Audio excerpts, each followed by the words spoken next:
Hey guys, I have a great special guest today, Jason Fung, who is, you all know, he's very famous on YouTube, and he's a nephrologist, a kidney specialist. And we're here to ask a lot of questions and get a lot of great updates. He wrote two bestsellers. One is The Obesity Code and The Complete Guide to Fasting. And he wrote a new one. I think it's called The Diabetes Code, right? Correct, yes. I'm just digging through that. It's like incredible information. I want to start just by talking about some basic things, like what is the cause of obesity? I know you talked about that many times, but... Yeah, and it's a really important question, and one that really gets to the heart of how you treat it. So essentially, the cause of obesity is a hormonal issue, and there's different hormones, but the two main ones are insulin and cortisol to a lesser extent, but the main one is insulin. And a lot of people get sort of caught on the minutia, but if you look at it from a scientific standpoint, the only thing you need to know is that if insulin is what causes weight gain, then we should be able to give people insulin and make them gain weight. And it turns out that's exactly what happens. So whenever we prescribe insulin, people gain weight. If people have an insulinoma, which is a tumor that secretes too much insulin, they gain weight. If you give medications that raise insulin, such as sulfonylureas, they gain weight.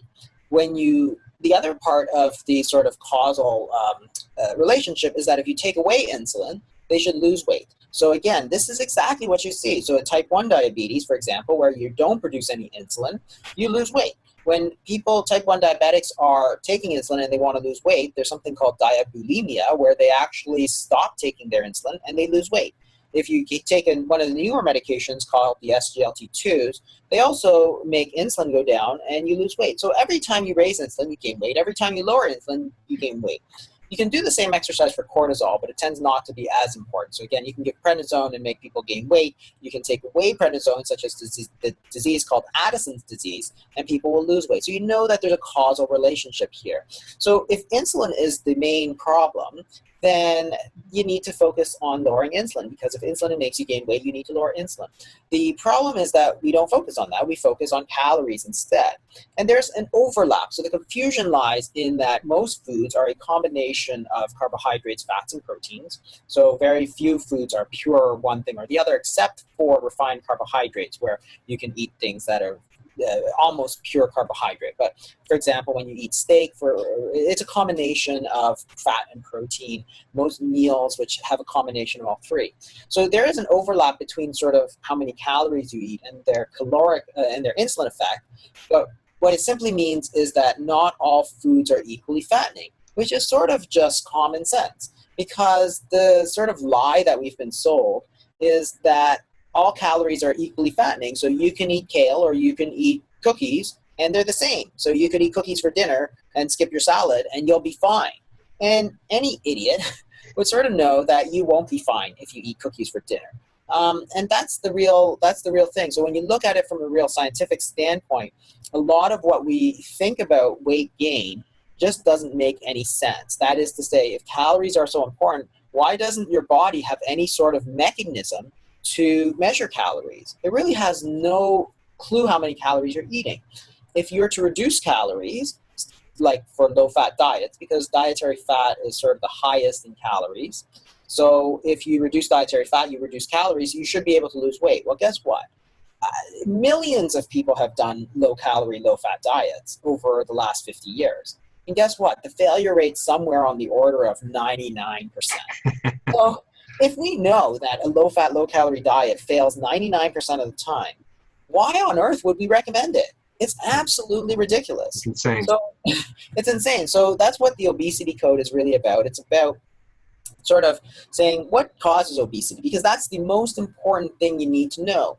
If it's too much insulin, then lower insulin. How are you going to do that? Well, you can reduce the refined carbohydrates in your diet. You can sort of moderate protein and eat more of the natural fats. The other thing you can do is intermittent fasting, where you don't eat for a period of time, because the fastest way to lower insulin is to eat zero, which is fasting. And there's really nothing intrinsically wrong with that.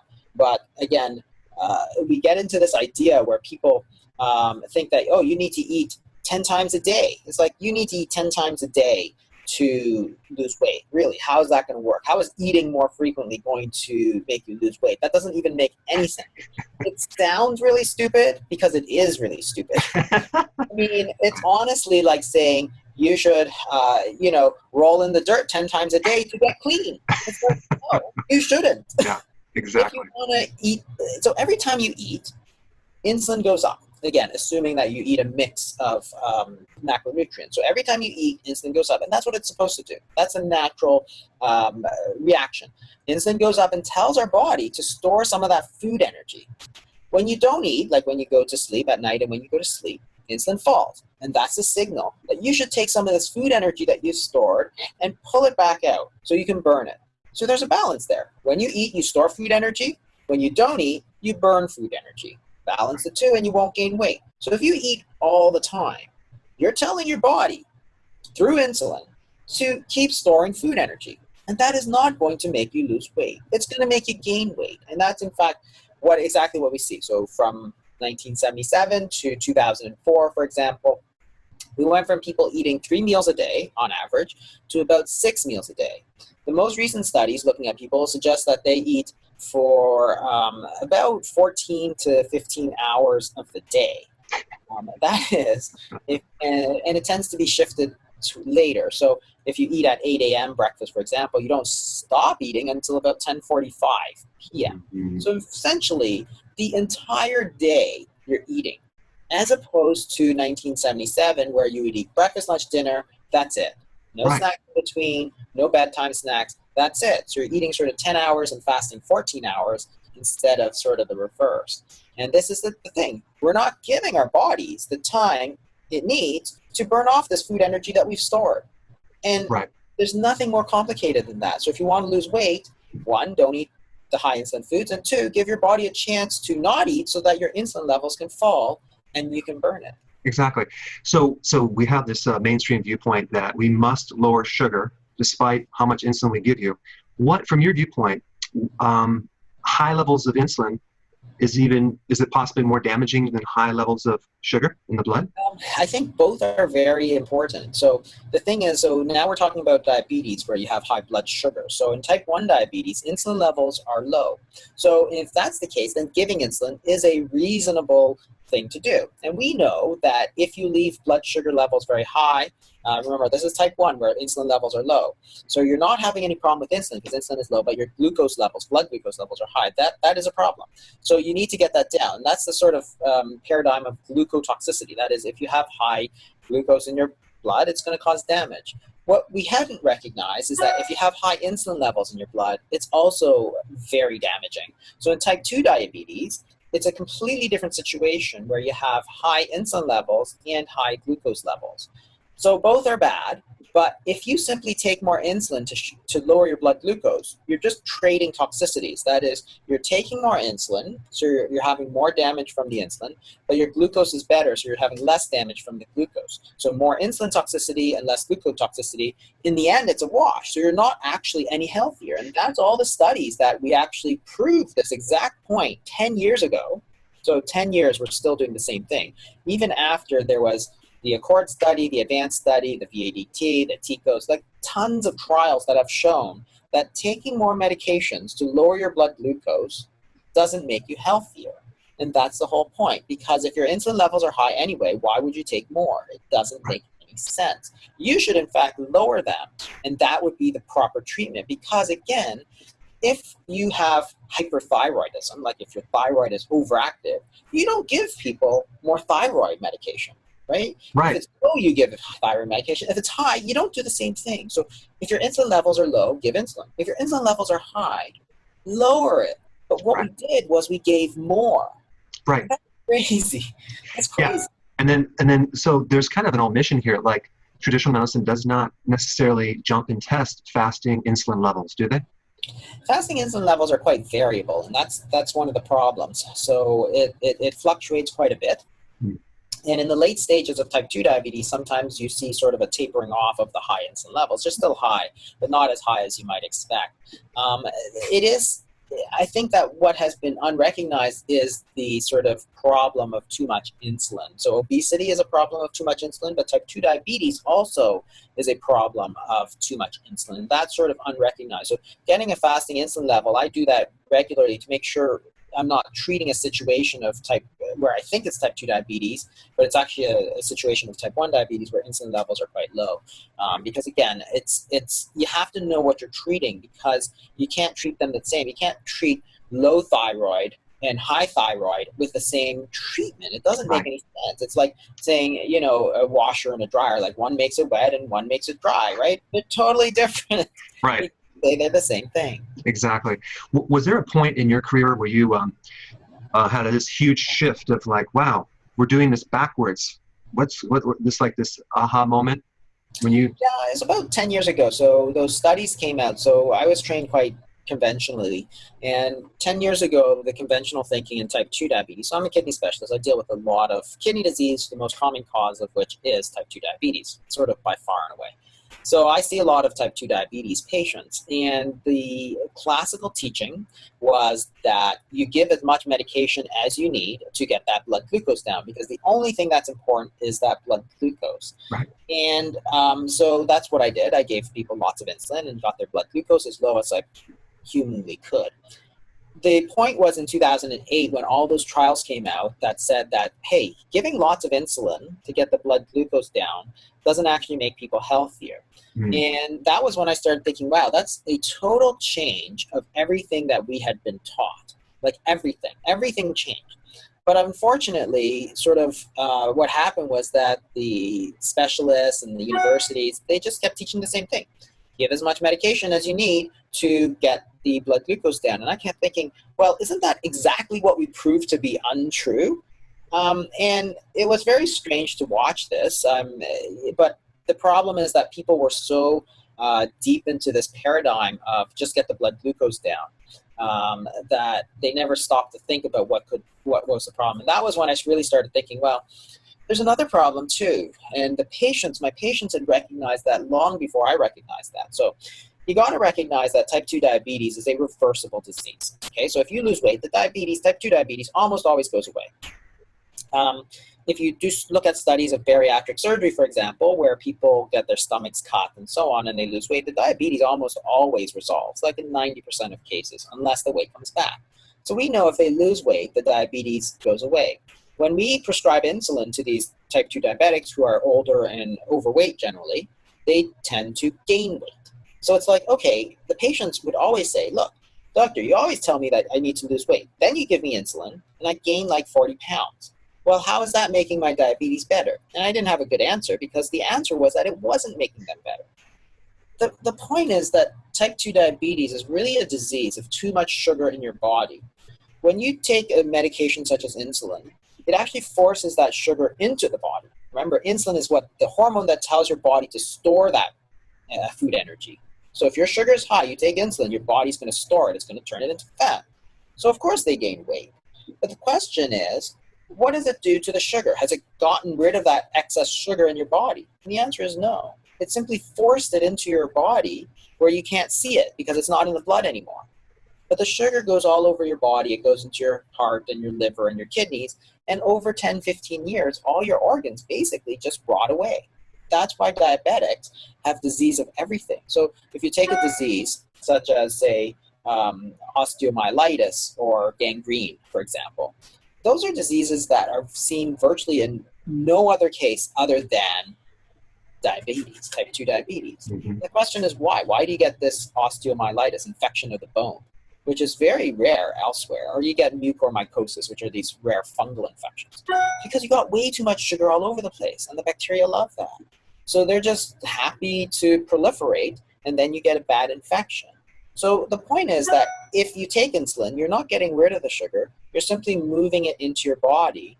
And eventually, if you stop taking the insulin, all that sugar just comes back out in the blood. So you've really done nothing for this disease. And that was the answer to why this sort of current paradigm of sort of diabetes treatment was completely wrong. If people are not losing weight, the diabetes is not going to get better. So that's where I became very interested in the question of what causes weight gain, and it turns out it was the same answer, and that's why they're related. They're both diseases of too much insulin. But it's very powerful because once you know that these are diseases of too much insulin, the solution is obvious: lower insulin. Right. So do that, low carbohydrate diets, intermittent fasting. Don't lower calories, because when you lower calories, you may or may not lower insulin. Like you could take Diet Coke, for example, 0 calories. Does anybody lose weight drinking Diet Coke? Not really. Like, we've been drinking it for 50 years. It's one of the top sort of 3 soda pops in the world. And clearly there's less calories than a regular Coke, but it doesn't cause less obesity. So we know that it's not the calories. Calories is not the right thing that we should be focusing on. So you being a kidney specialist, you probably see a lot of patients coming with stage 4 on kidney dialysis and advanced stages. What has been your experience with working with some of those guys? Do some of them not need dialysis anymore? Once you get to that stage, it's often too late. And I had hoped when I started that, yes, maybe some of them could reverse. You can reverse in the very early stages, so keep in mind that diabetic kidney disease often takes 15 to 20 years to manifest. So if you're coming in at the 18th year, very often it will make no difference. So you can reverse it when you catch it early, but when you catch it late, it's hard. It's like if you were not to change the oil in your car and then it breaks down, you say, oh, now I'm going to change the oil in my car. It's like, well, great, but it's not going to do anything for your car that's broken down. It's the same idea. Once all that damage is sustained, it's really very difficult to get it to reverse it because you've taken that hit already. So that's why I'm focused more on getting the message out and letting people know that, hey, type 2 diabetes is not an irreversible disease. It's a reversible disease. It's a dietary disease. Focus on your diet. If you reverse diabetic disease, you're not going to get the diabetic problems that you'll get later on. But if they've developed already, it's very hard to reverse that. It's still worthwhile to work with them because they're at high risk of other problems, but that kidney disease very often doesn't reverse. What about when a patient develops a problem to the point where their potassium starts going higher and higher? And so then they go to the doctor, and the doctor says, avoid all potassium foods, including vegetables. And have you found that they pretty much need to avoid the supplement potassium, or do they have to avoid also vegetables in general because it's high in potassium? Is that an area Certain vegetables need to be avoided. So again, this is in the relatively unusual situation where you're talking about advanced kidney disease, and there's sort of nuances in that. The kidneys are not working, they're not getting rid of the potassium. So if you take foods like avocado, which are quite high in potassium, then your body's not going to be able to get rid of it. So you do have to be careful for certain types of foods that are high in potassium, bananas, for example, oranges, mangoes. So there's a number of things that are high in potassium. But that is a fairly unusual situation overall.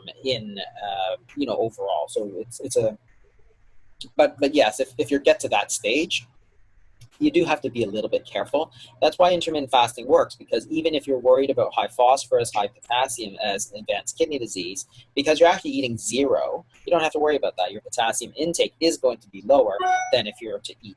And again, this is, for us, we've sort of pioneered this sort of the therapeutic use of fasting. So we have a program called the Intensive Dietary Management Program where we help people with the fasting, because it's not fun, it's not easy, right? It's healthy, but it's hard. It's hard work.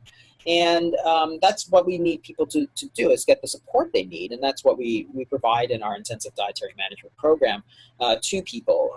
But there are certain sort of medical things. If you have advanced disease, you do have to be a little bit careful in terms of the fasting. If you're on medications, you have to be careful and that sort of thing. Yeah, and guys, if I'm going to put a link down below to, he has not only books, he has a program on his website. We'll put a link down below. Check it out. I've heard great results from what you're doing, and you're in Canada, so you don't have to be in Canada. You can be anywhere in the world and sign up to his program and get coaching or get the data, because you have videos in there. You have all sorts of educational stuff. Yeah, so there's tons of stuff. So there's a ton of free stuff on there. I write a weekly blog, and there's links to like YouTube videos and so on. So there's tons of free stuff. And then if you need more, then we also have a sort of a membership community where we do like group fasts and so on. And then if you want more, you can get sort of small group coaching, so with somebody who's sort of experienced with the fasting and can help you, because there are problems that do come up. There are things such as headaches, and motivation is a big one. So doing things in a group is just a lot easier than doing stuff yourself. And also if you have somebody to talk to, so we have forums that people can communicate with each other, and those are the sort of things that make it easy. So it's interesting to me because people always say, oh, I'll never do that. But you got to recognize that many religions have prescribed periods of fasting. So if you look at Catholicism during Lent, for example, if you look at Ramadan and the Muslim faith, if you look at Buddhists, for example, Hindus, Mormons, almost any religion, the reason it's a lot easier for them is because they're all doing it as a group. So if you're doing a month of fasting, or it's Lent and you're supposed to fast, or if you're part of the Greek Orthodox Church, well, all of your friends and family are fasting too. So one, if you have any problems, they can help you. Like, they can make sure you're staying well hydrated and all this sort of stuff. But they're not like cooking a big meal in front of you while you're supposed to be fasting. Everybody's doing it together, so it's just a lot easier. So that's the sort of group support that is actually very, very important in any type of behavioral change. And we know that from groups such as, say, Weight Watchers, which their diet is okay, but the secret sauce, if you will, is the group support. Same as Alcoholics Anonymous. They know very well what you have to do, abstain from alcohol. Not that difficult. But the secret sauce is that group support that they get from each other. And I don't know why we don't provide it for each other, but because fasting is relatively new and there's still a lot of myths and misconceptions around the fact that, oh, you have to eat 10 times a day and so on. People don't get the help that they need in order to be successful. And there's other things like, people, for example, to help with this hunger and so on. So you can use tea, for example, green tea, which has this thing called a catechin, which is they have antioxidants, but they have this thing called catechins, and it's been shown that there's a small appetite suppressing effect as well with something as simple as green tea, which you can buy anywhere. Or there's a fasting tea, for example, which is a special cold brewed tea that you can use, and it may help with the hunger, for example. So these sort of things, which are simple and relatively inexpensive, can help people, but you're not going to know about it unless you sort of are talking to people about it. And because it's so new, it's hard for people, and that's what we're trying to provide, is sort of support for the fasting. But there's also free groups like Facebook groups and so on. There's a ton of information out there. If you dig a little bit, you probably, and if you put a little work into it, you could probably find all the information for free. It's all out there. Everything is out there for free these days, right? Yeah, especially on YouTube. So the benefits of fasting go beyond weight loss, right? Yeah, so there's a lot of very interesting sort of benefits to fasting. And one of the most obvious, of course, is weight loss and also treatment of type 2 diabetes. So we do it a lot to reverse type 2 diabetes. And again, not very difficult. If you don't eat, your blood sugars will come down because your body is burning it off. If your blood sugars come down, you don't need to take your medication. So we reverse a lot of people's type 2 diabetes. But beyond that, there's other benefits. So people find, for example, that their concentration improves. They're able to do more because their mental abilities may improve with that. And people think, oh, that's strange because I thought it was the opposite. It's like, well, it's not. Think about a time where you ate a huge meal like Thanksgiving. Were you really, really mentally sharp, or were you just sort of lying in front of the TV watching football? And it's like, well, it's probably the latter. People who don't eat actually may have increased mental abilities, because you have to understand that when insulin falls, like when you fast, insulin falls, but other hormones go up. These are the so-called counter-regulatory hormones.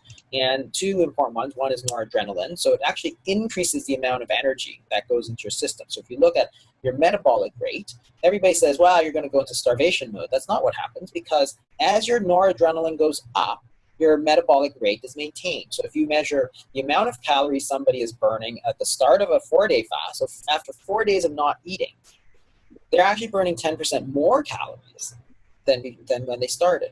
And it's because of this counter-regulatory hormone. So you're changing the hormone so that you're actually flooding your body with energy. The reason is that this is a survival mechanism. So if you think back to caveman days, suppose you're a caveman and you don't eat for a few days. If you got weaker and mentally dulled, well, you would really never eat again, because it's a spiral, right? You don't eat, you get a little weaker, a little bit, less mentally sharp, which means you're less able to get food. And so it's even harder to get food. So you go another day and that's worse and worse and worse. You spiral down and you die. Then we wouldn't be sitting here today. So it's instead of that, and Mother Nature is just not that stupid, right? Instead of that, what it does is our body doesn't shut down. It actually switches fuel sources from food to body fat and pumps us up full of energy. So noradrenaline goes up and growth hormone goes up, which is the other hormone we're going to talk about. And when you do that, you increase your mental abilities and you increase your energy so that you can go out and hunt and get some food to eat. So people have done studies, for example, on memory, and it increases with fasting, and people have done, have talked about it. So what was really interesting to me is when I was reading a biography of this prisoner of war in Japan, an American prisoner of war, and they're literally starving. Like, they have almost nothing to eat. And he describes these incredible mental feats. He says, other prisoners were learn Norwegian in like 4 days, and he was reading a book entirely from his mind, and these incredible mental feats. And he goes, wow, it's just the astonishing mental clarity of starvation. Like, wow, like they actually wrote that. I'm like, wow. Somebody who actually went through severe starvation, because that's what it was in these prisoner of war camps, understood that people got so smart doing this. It was just like, oh yeah, I see it every day. Like, this guy's doing this and this guy's doing this. And it's incredible. And this is one of the reasons that the intermittent fasting has taken off in Silicon Valley. It's like the hottest diet trend, because like these are not people trying to lose weight. They're these computer geniuses, but they're competing against other computer geniuses. And if you're a little bit smarter, that's the difference between being Facebook and being MySpace, right? You could either be a billionaire or you could be nothing, right? So that extra little mental edge is huge. And if you can do it while doing something healthy and doing something free and basically hacking yourself into that extra mental edge, hey, it could mean a lot, right? It's just like performance athletics. That last little bit is so important. So that mental ability is one of the benefits. The increased energy is one of the benefits. And we hear it all the time. People coming in and they're saying, oh, wow, I have so much energy. A lady we had who couldn't barely go from the waiting room to my office. Like we basically, the next time she was like running in. It was crazy because she was on all this insulin. And remember, insulin, which goes up when you eat, is a storage hormone. It tells your body to store the energy. So if you're taking a ton of insulin, your body is busy storing all this energy and you're not able to use it because it's all going into storage. So when we took her off, we allowed her insulin to go low, which allowed her body to start releasing these energy stores. Remember, it's not that you're shutting down your body, you're switching your fuel sources from food to body fat. And it's like, that's perfect. That's exactly what we want to happen. And then there's more theoretical benefits. So for example, Alzheimer's disease, some people have thought that intermittent fasting may be very beneficial because you stimulate this other sort of cellular cleaning process called autophagy. So when you, particularly when you're doing water fasts, get past a certain sort of 24 to 36 hours, you stimulate a process called autophagy, which is where your body actually breaks down protein. So you break down these subcellular parts, which tend to be the older parts that aren't working so well. And everybody thinks, wow, breakdown of protein, that's really bad. It's not really bad because the other hormone that goes up quite a bit is growth hormone. So when you do a sort of a feeding fasting cycle, as you fast, you're going to break down some protein. But as you start to eat again, because growth hormone is way up, you're actually going to rebuild that protein. So it's a whole sort of renewal process. So it's just like renovating your bathroom, for example. The first thing you got to do is actually throw out that lime green tub from the 70s, right? If you don't take that out, you can't put a new one in. So the first step is to actually break it down, then rebuild it. And that actually keeps you functioning better than if you never broke it down in the first place, which is why a lot of people consider the fasting, which used to be called sort of a cleansing thing, which is what it is. You're cleaning out that old stuff in your body and you're trying to renew it with new stuff, which is like perfect because it's a free process. And it's a process that's been used for thousands of years, not as something which is like, oh, I'm going to punish you. It was used because people knew that it was sort of intrinsically healthy for staying well and all this sort of thing. So it's a fascinating because science, sort of modern science, is just sort of catching up to this sort of 2,000-year-old idea that once in a while we should fast, whether it's the Prophet Muhammad with Ramadan or if it's Jesus Christ with Lent and all that. We're just catching up to this idea that, hey, these guys, they didn't know the science, but they knew that when people did this, they actually stayed relatively healthy. Because remember, there's no obesity 2,000 years ago, or there's very little.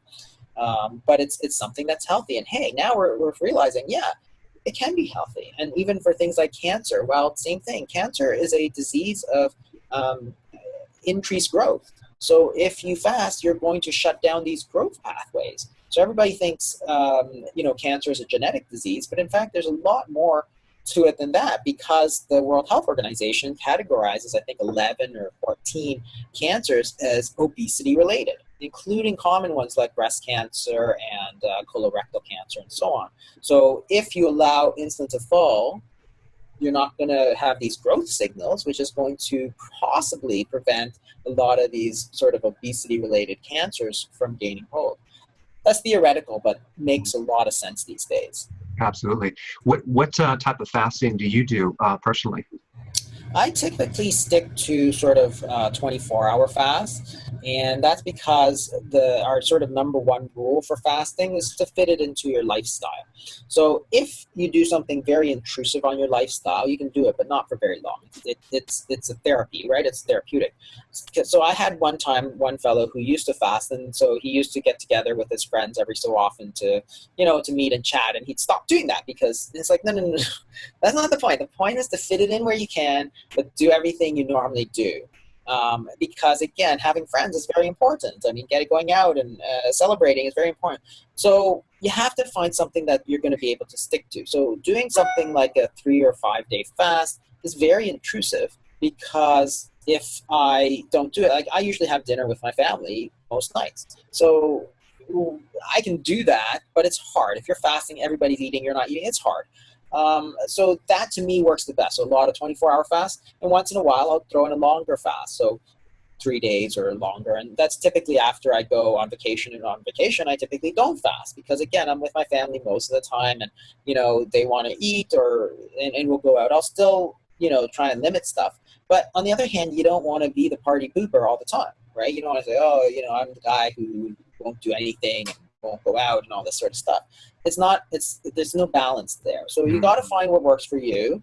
And for some people, it's longer fast, some people shorter fast. But that's the sort of thing I stick to. When my pants start to get a little tight, then I do more fasting. Right. If I'm really busy, then I do more fasting.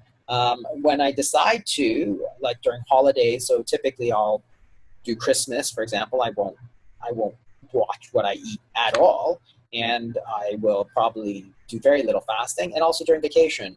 And I've made that decision, but I know that I have to make up for it afterwards. So, right.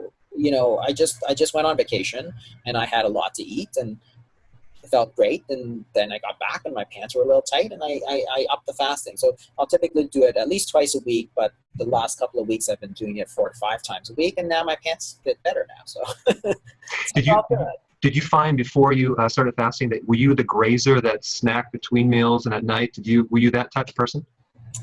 Not typically, but I think that we had all sort of started becoming that. So if you look at meetings and so on, right? So you go to a meeting. I don't know if you do a lot of meetings, but like at the hospital or at any company, and you have a meeting at 10 a.m. and there's muffins. And you go for a lunch meeting, there's lunch. And then you go for an afternoon meeting and there's more muffins or donuts or cookies or something like that, right? And the problem is that when they're there, it's extremely tempting. And that's something that's new. And it's like, that's something that we don't need. We got fined in the 60s and 70s without sort of muffins and bagels at the 10 a.m. meeting. So why do we need it now? And so we had all sort of become that sort of, oh, we should eat something. And it's the same. It's becoming ingrained in our society, and I think it's very unhealthy. So my son went to camp this week, and they send me back an email saying, oh, welcome to camp. We're going to provide lunch and 2 snacks. I'm like, why? But why do all these kids need snacks? I don't know if you have kids, but you go play soccer, for example. So the kids used to play soccer, and at every halftime, somebody thought it was necessary that the kids have some juice and cookies. I'm like, why? I used to go out and play soccer, as did everybody else in the 1970s, and guess what? Nobody ate snacks. My parents weren't chasing me around with a juice box and 2 cookies. I'll tell you that much. You just went out and played and had a great time. You didn't even think twice about whether you wanted to eat because you were too busy playing. Yeah, I mean, your parents would sit down. All of us would sit down, 3 meals. But then now it's like everyone's on the run. Grab some quick food. No one eats, sits down. It's like it's completely shifted. The whole lifestyle is shifted to small snacks, bring a snack between meals, after school, the whole thing. Exactly. And there's nothing wrong. I mean, we're not going to change the fact that people are going to be on the run all the time, but changing the sort of snacking habit and making sure that you have a proper fast. Because remember, the very word breakfast means you have to fast. It's a meal that breaks your fast. If you're not fasting, you can't break it. So therefore, you should be like 10 or 12 hours. Like you should finish dinner and then not eat anything until breakfast. There's no need for an evening snack. There just isn't. And you don't need to have that. So even if you are on the run because you're going to this and that and this and that, you can still eat 3 meals a day and not snack. But there has to be this recognition that, hey, snacking is actually pretty fattening, which is probably what your grandmother would have told you. Now we've gone from, oh, snacking is fattening to snacking is super healthy. That's why we're ordering muffins for our meeting. It's like, no, we should get rid of that. You can have coffee, but don't order the plate of muffins. Don't order the plate of cookies. Don't order anything. You've gone to medical conferences. They're the worst. Even the obesity conferences. You go there. What do you get? You get breakfast at 10:30. You come out, and there's a full spread of banana loaves and muffins and cookies. Then it's like, yeah, because you only ate breakfast like an hour and a half ago and you're going to eat lunch in an hour and a half. Like obviously you need a muffin in between, right? It's like, come on. And then you have your lunch and then at 2:30 at the afternoon break, guess what? Another full spread of granola bar. Every single medical conference is the same, right? Oh my God. It's like terrible. But again, when you see it over and over again, when you're exposed to it in your school, you think that it's normal and you think that that's healthy. It's not. It's completely new to this sort of generation. And guess what? They're not better for it. They're much worse for it. Incredible. Wow. Well, thank you so much for your time and your input. This data was extremely valuable. People are going to get a lot out of it. And hey, guys, I'm going to put some links down below. Check out his website, his programs, his books. It's extremely valuable. Well, thank you so much, Doc. And we'll talk to you soon. All right. Thanks, Eric.